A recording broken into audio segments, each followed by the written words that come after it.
guys, welcome to a new Bloxburg video. Actually, it's my first Bloxburg video, so lay back and enjoy. This is my office, and we got some seats for people to sit in. We have Bella, my daughter was, she's a teen.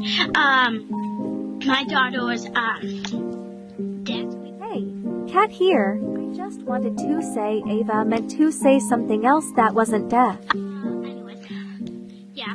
Her favorite color is purple. She likes books. Yeah, very nice, very nice. This book's actually kind of interesting. Anyways, then I have my kid named, Kate, and she likes cinnamon roll, and, actually it's pronounced cat. Okay, it's hard. Anyways, there's some sticky notes. Oh, she's saying hi to YouTube. Oh. Hi.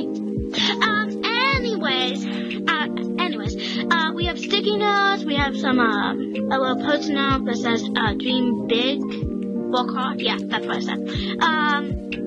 She can sit down here and do her homework if she wants. I'm actually gonna test the seat. Not right now, though. Maybe off camera. Or maybe now. Yeah, I'm doing it now. Yeah, that's better. I write books for a living. I'm a stay-at-home mom. I'm actually a single mom. Oh yeah, I'm still playing. Bye.